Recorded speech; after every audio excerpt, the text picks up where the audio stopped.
berjanji tak sekalipun kau ingkari kesetiaanmu sungguh terbukti di sepanjang hidupku untuk selamanya. Ku kan setia melayani, mengasihimu.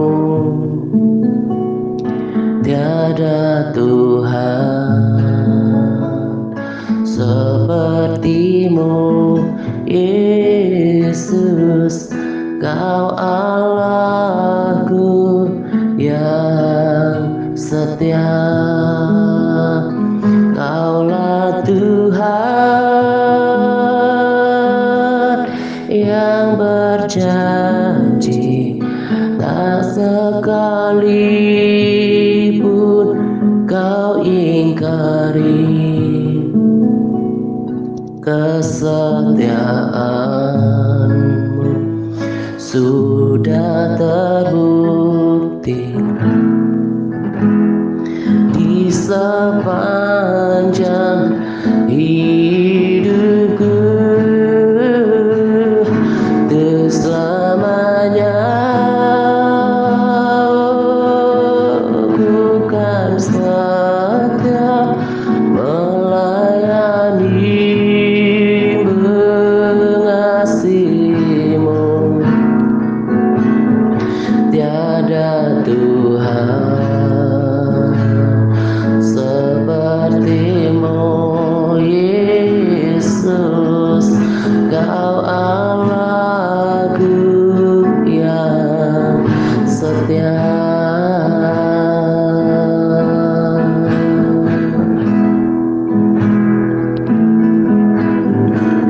Sekalipun ku berjalan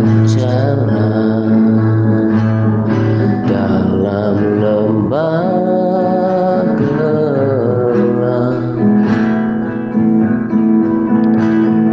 namun tanganmu selalu menopang hidupku. Saat ku dalam kesesakan, kau hadir di hidupku.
sekalipun kau ingkari kesetiaanmu, sungguh terbukti di sepanjang hidupku. Untuk selamanya ku kan setia melayani, mengasihimu. Tiada Tuhan sepertimu, Yesus. Kau Allahku yang setia.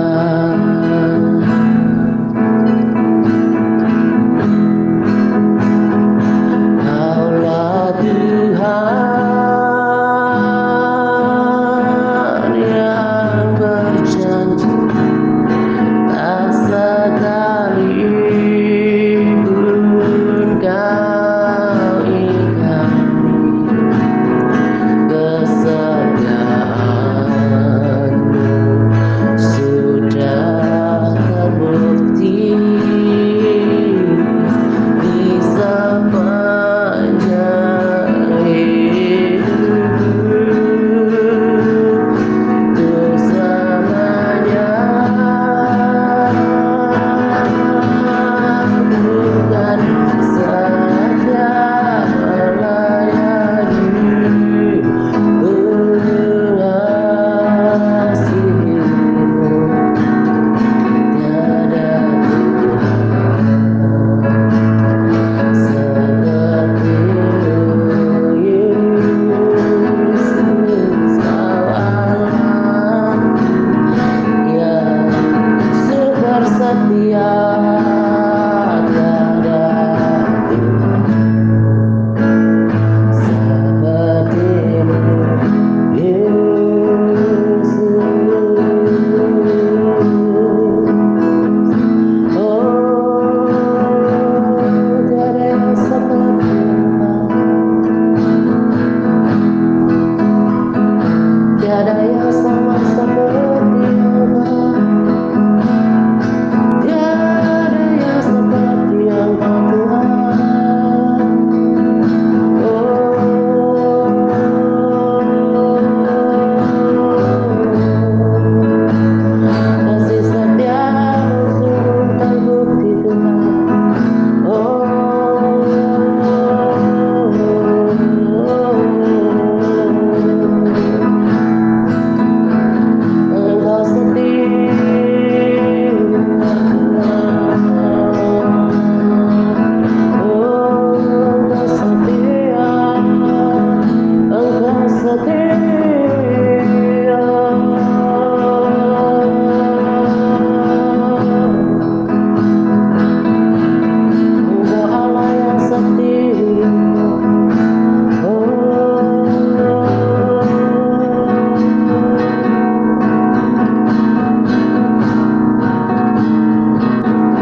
sudah tak habis-habisnya rahmatnya, selalu baru tiap pagi, baru tiap pagi, besar kesetiaanmu.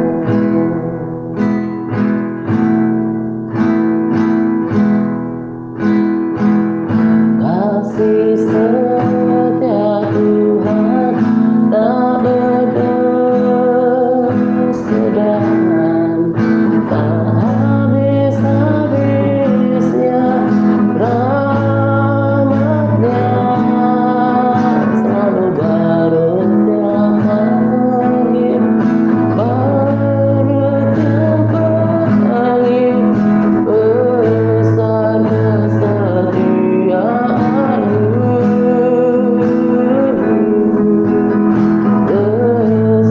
besar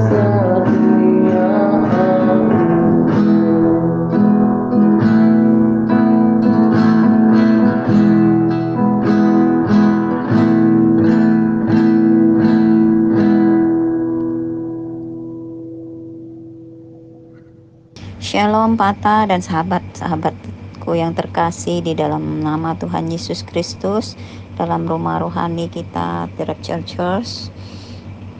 Terima kasih untuk kesempatan kali ini. Saya kembali akan berbagi rema ya, berbagi sharing berbagi firman Tuhan. Dan saya mohon dimaafkan bila dalam sharing ini masih jauh dari sempurna, dan kita sama-sama belajar dan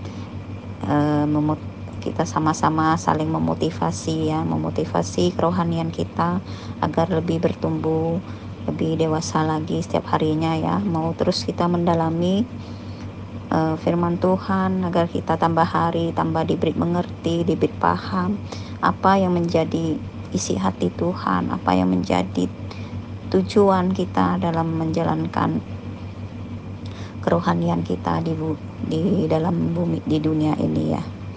Baiklah, sharing kali ini saya ambil judul dengan Tuhan mengasihi umatnya.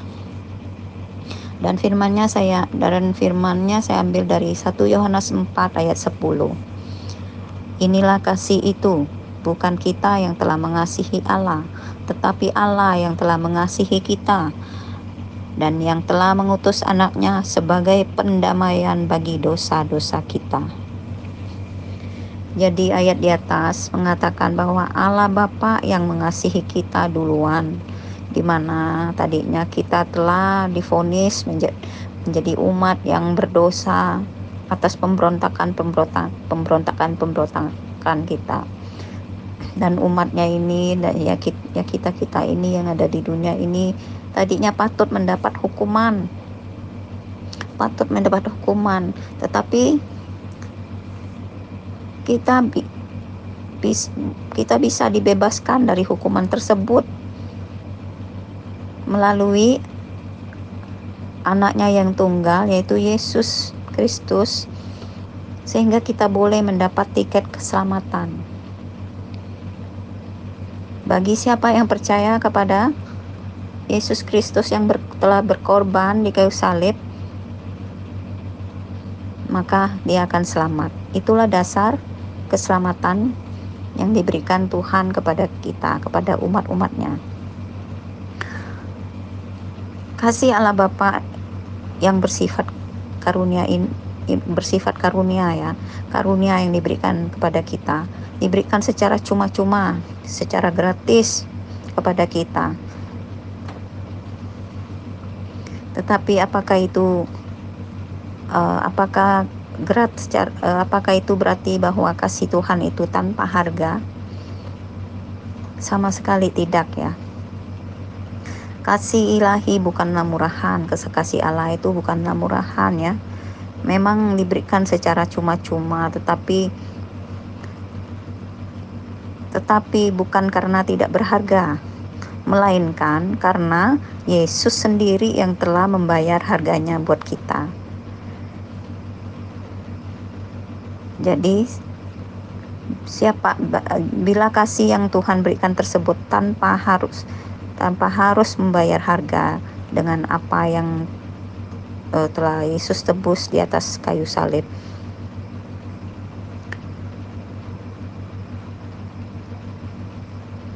Tanpa membayar harga, maksudnya hanya percaya saja ya, hanya percaya sudah selamat. Itu yang yang maksudnya dianggap tanpa membayar harga, percaya saja udah selamat, tidak melakukan apa-apa udah selamat. Itu berarti bila kasih Tuhan tersebut diberikan tanpa harus membayar harga, maka umat di dunia ini akan berlaku semena-mena ya, nantinya mereka akan melakukan melakukan lebih banyak dosa lagi, karena mereka pikir mereka sudah ditebus ya, mereka sudah selamat dengan mempercayai Yesus sebagai Tuhan dan Juru Selamat. Mereka sudah selamat, dan mungkin mereka akan menganggap Tuhan Yesus yang sudah menebus dosa mereka dengan membayar harga di kayu salib, menebus dengan di kayu salib itu ya. Artinya anggapan mereka ini cukup percaya saja selamat, tidak perlu membayar harga. Pemikiran ini adalah sama sekali salah ya. Jika kita bisa merenungkan secara lebih seksama ya, kasih Tuhan dalam diri kita sebenarnya memang bukan tanpa syarat. Bahkan ada syarat yang tinggi, yang berat yang harus kita lakukan. Walaupun syarat itu sudah dipenuhi oleh Tuhan ya, sudah dipenuhi oleh Tuhan itu sendiri ya, kita boleh mendapatkan keselamatan. Tetapi ada harga yang tak terkira yang harus kita bayar untuk mendapatkan keselamatan tersebut. Tiket sudah ada di tangan kita, tetapi keselamatan untuk menuju pada kehidupan itu kita harus pertahankan selama kita masih hidup di dunia ini, yaitu membayar harga dengan ketaatan kita. Kita boleh renungkan harga yang sudah Tuhan sendiri bayar adalah mengorbankan anaknya ya. Pada ayat di atas, mengutus anaknya ke dalam dunia, ditambah lagi anaknya itu anak yang tunggal lagi ya. Sebagian orang mungkin kurang bisa memahami bagaimana tindakan Bapak ini ya. Begitu juga ketika waktu saya masih kecil itu dan berangkat remaja, bahkan masih tidak mengerti ya. Belum paham kenapa Yesus harus mati di kayu salib untuk menebus dosa kita. Gimana ya, kenapa? Kita tidak ngerti, tidak paham. Karena waktu itu kita hanya percaya saja, tetapi kita tidak mendalami lagi, tidak mencari tahu apa dari kisah-kisah Yesus, tidak membaca Alkitab, maksudnya kita tidak membaca firman Tuhan. Jadinya kita semuanya buram, tidak tahu apa yang terjadi ya. Hanya dengar-dengar di gereja sekali seminggu, itu juga kita hanya terkadang masuk telinga kiri keluar ke telinga kanan ya. Jadinya kita gelap itu, nggak bisa, tidak mengerti apa jalan ceritanya bagaimana ya tentang Yesus ini. Begitu juga saya pikir umat di dunia banyak yang tidak mengerti. Mereka yang tidak mungkin yang kekristennya hanya ke gereja seminggu sekali itu ya, tidak membaca firman, tidak ada persekutuan dengan Tuhan. Tujuan penebusan dosa dari Yesus ini mungkin mereka banyak yang tidak paham ya. Dan mungkin juga orang akan bertanya, mengapa bukan Bapak saja yang turun tangan langsung ya menyelamatkan umat di dunia ini ya. Bapak mengorbankan anaknya yang tunggal untuk mati di kayu salib. berkorban untuk seluruh umat di dunia adalah suatu hal yang sangat berat dilakukan ya. Bapak akan merasa berduka ya, merasa sangat pedih karena harus melihat anaknya yang dikasihinya menderita selama hidup di dunia ini dan akhirnya mati di kayu salib. Itu bisa kita lihat, kita ambil sebagai contoh bagi orang-orang tua di bumi ini ya. Jika melihat anaknya menderita adalah jauh lebih sengsara daripada yang mengalami penderitaan itu sendiri.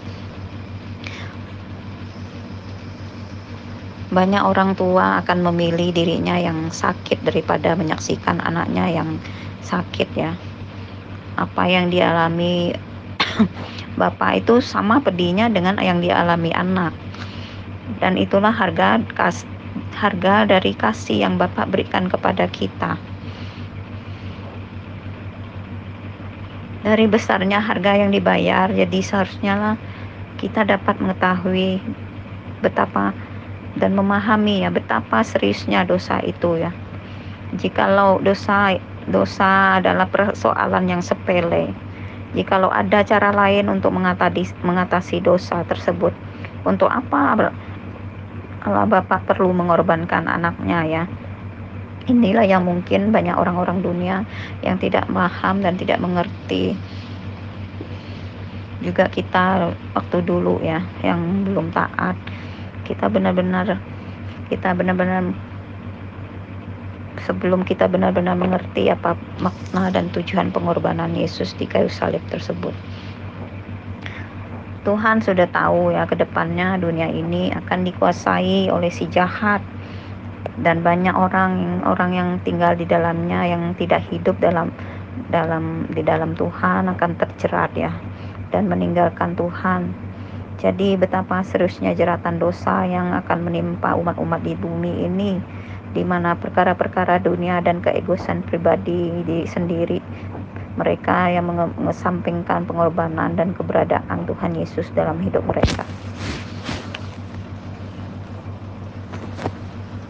Dalam sebuah perumpamaan di Matius 21 ayat 33 sampai 41, kita baca sendiri ya.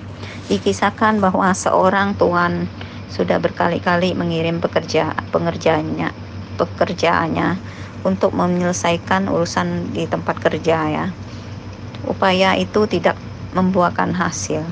Sang tuan pun akhirnya mengutuskan anaknya sendiri ke tempat kerja itu. Dan ironisnya sang anak pun juga mengalami nasib yang sama dengan para pekerja lainnya ya.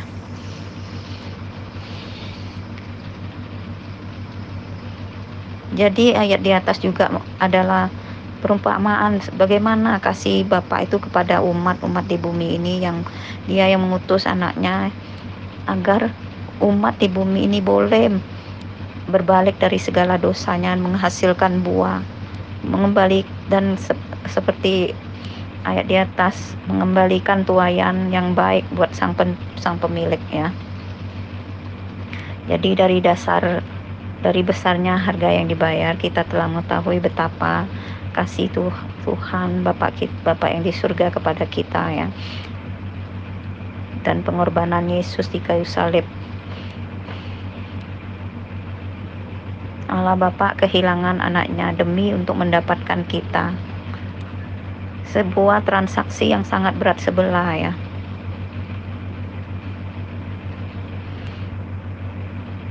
Kasih yang besar ini, kasih yang didasarkan cintanya kepada umatnya ya, pada umat yang diciptakannya, tidak bisa didapatkan di dunia ini ya. Orang boleh memiliki uang, kekuasaan, bakat, penampilan, segalanya, tetapi tanpa cinta kasih dalam diri orang tersebut ya, maka akan timbul ketidakpuasan, tidak adanya sukacita yang sejati dalam dirinya.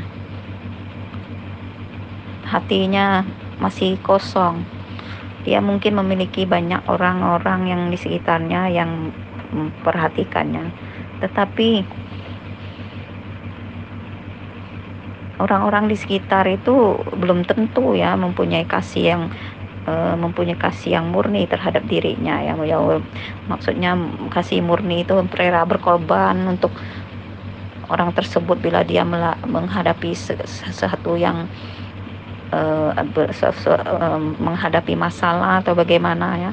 Orang mungkin hanya menyukai uangnya, menyukai kekuasaannya, kekuatannya, menyukai bakatnya, menyukai penampilannya mungkin, tetapi mereka tidak benar-benar mencintai dengan kasih sebagaimana pribadinya yang ada ya. Hanya sedikit orang yang memiliki hati murni yang benar-benar mencintainya, kecuali orang tersebut adalah orang yang sudah benar-benar mengenal dari jauh dari sebelumnya, mengerti dan memahami dia sehingga terciptanya tali kasih dan cinta. Itu sudah sangat benar erat hubungannya ya. Jadi hanya kasih yang murni yang bisa mendapatkan cinta sejati tersebut.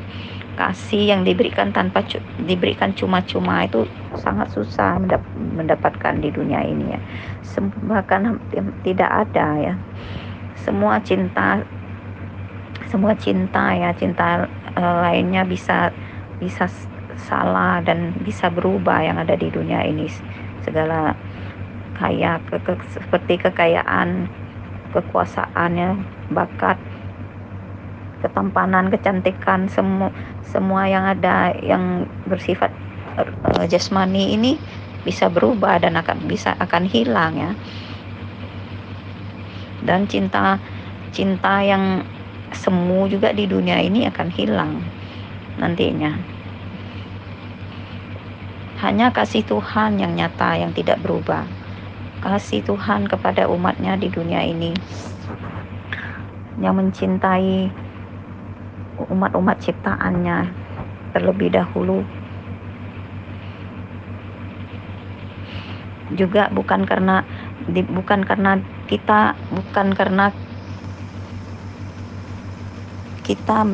mencintainya, tetapi Tuhan yang telah mencintai kita lebih dahulu ya. Dengan cinta yang ajaib ya. Sumbernya adalah karena Tuhan itu adalah kasih. Dia adalah sumber kasih tersebut. Dia mencintai orang-orang yang diciptakan, yang bahkan memberikan putranya yang tunggal untuk menunjukkan kasih cintanya itu ya.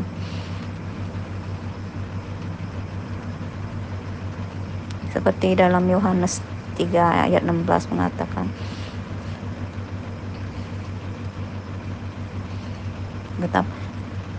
karena begitu besar kasih Allah akan dunia ini sehingga Ia telah mengaruniakan anaknya yang tunggal, supaya setiap orang yang percaya kepadanya tidak binasa melainkan beroleh hidup yang kekal.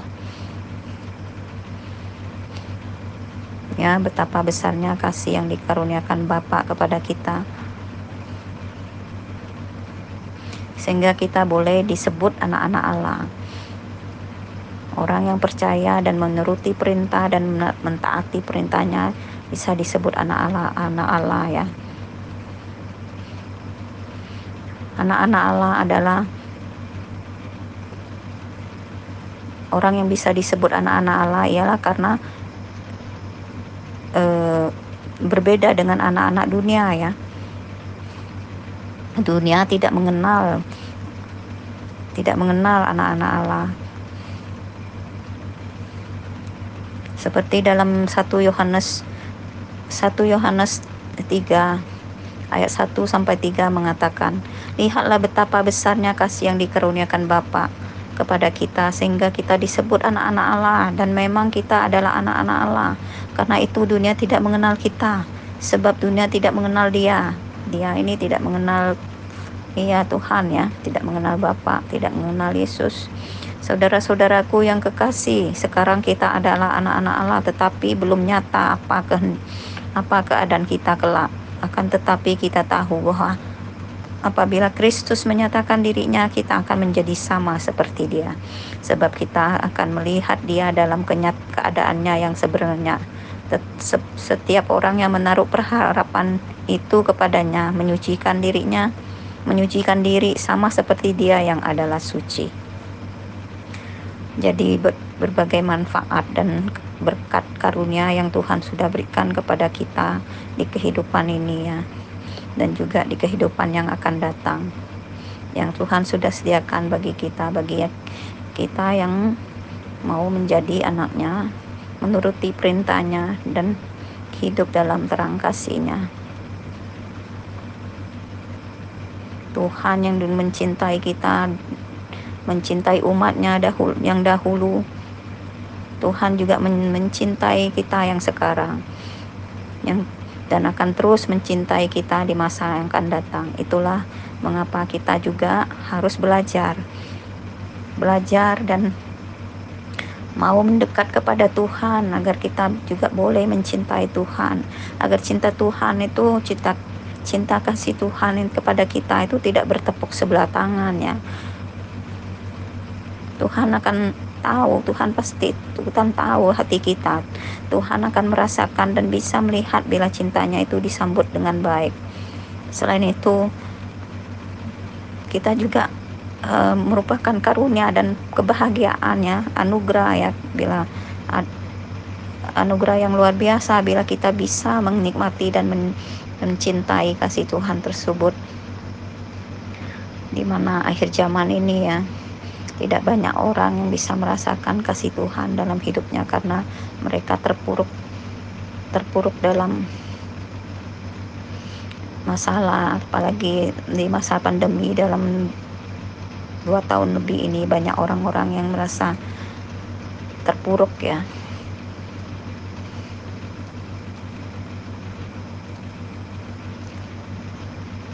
Bila kita merasakan kasih Tuhan itu, kita akan mempunyai hidup yang akan merasa semangat dalam melewati hari-hari kita ya.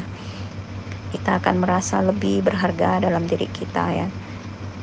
Kita akan mempunyai hati yang damai, sukacita, semangat, ada pengharapan yang kita impikan, yang kita harapkan, yang pasti akan kita dapatkan untuk keselamatan, yaitu pengharapan dari keselamatan yang Tuhan sudah janjikan kepada kita. Dalam Zakaria 8 ayat 7 dan 8 mengatakan, beginilah firman Tuhan semesta alam. Sesungguhnya aku menyelamatkan umatku dari tempat terbitnya matahari sampai kepada tempat terbenamnya. Dan aku akan membawa mereka pulang supaya mereka diam di tengah-tengah Yerusalem. Maka mereka akan menjadi umatku dan aku akan menjadi Allah mereka dalam kesetiaan dan kebenaran. Zakaria 8 ayat 16 dan 17 mengatakan, inilah hal-hal yang harus kamu lakukan. Berkatalah benar seorang kepada yang lain dan laksanakanlah hukum yang benar yang mendatangkan damai di pintu-pintu gerbangmu. Pengertian Tuhan semesta alam ini dalam kitab ini hanya Tuhan saja, yang artinya hanya Tuhan saja yang mempunyai kekuatan yang bisa menolong dalam pada itu ya. Tuhan berkata kepada bangsa Israel, yang bisa menolong bangsa Israel pada waktu itu membangun kembali bait suci ya. Janji dan kasih Tuhan juga berlaku buat kita, bukan hanya untuk orang Israel juga ya, karena kasih Tuhan tidak pernah berubah. Yang bisa berubah itu adalah iman dan hati umat ciptaannya ini. Tuhan tidak henti-hentinya dalam firman-Nya menegaskan agar umatnya hidup dalam kebenaran yang adalah mutlak bagi orang percaya, sebab kita telah dimerdekakan dalam Kristus, sehingga tubuh kita ini bukanlah milik kita lagi, melainkan menjadi milik Kristus. Sebagaimana firman Tuhan di masa pada kitab Zakaria di atas telah menjadi suatu kenyataan pada waktunya, yang telah yang ditentukan Allah sendiri. Allah Bapa yang dulu berjanji kepada Israel adalah Allah yang sama yang yang sekarang berfirman kepada kita bahwa Ia akan menyelamatkan kita, Ia akan menuntun kita, sebab Yesus datang tepat waktu yang telah ditetapkan, tidak terlambat sesuai waktu yang ditentukan Allah. Lewat firman saat ini ya, kita diingatkan supaya kita mau mengupayakan apa yang dapat kita diupayakan, yaitu berbuat sesuai dengan apa yang Tuhan kehendaki. Dan kita pun diajak untuk tetap menjaga ketaatan, kekudusan hidup, yaitu bagaimana kita boleh hidup benar, hidup jujur di hadapan Tuhan, serta menjaga kemurnian dan kesucian hidup kita adalah sebagai respon dan harga yang harus kita bayar dari kasih Bapa dan pengorbanan Yesus di atas kayu salib, agar pengorbanan Yesus itu tidak sia-sia. Kita harus berjuang untuk mempertahankan ketaatan total dan kekudusan hidup kita, agar kita mendapatkan keselamatan itu. Sebab tanpa kekudusan tidak ada orang yang bisa melihat Tuhan ya. Itulah yang harus kita pertahankan. Pertahankan iman kita sampai akhir pertandingan Tuhan datang kembali, dan Tuhan bisa melihat kita dengan ketaatan yang murni, dan kita boleh selamat. Amin. Inilah sharing saya yang jauh dari sempurna ya. Kiranya boleh memberkati kita, dan kita boleh saling memotivasi untuk menjaga kekudusan hidup dan ketaatan kita, di mana kita sudah berada di akhir zaman ini ya. Jadinya tetaplah berjuang agar kita boleh diselamatkan. Dan lebih dari itu, kita berharap kita boleh menjadi mempelai Kristus, mempelai yang murni, yang tanpa cacat dan celah ya. Itulah harga yang sangat berat yang harus kita pertahankan untuk tidak tercemar dengan dosa-dosa dan tidak terjerat oleh roh-roh duniawi ini ya. Tuhan Yesus memberkati kita semua. Sampai di sinilah sharing saya sekali ini. Haleluya. Amin. Salam Gertato.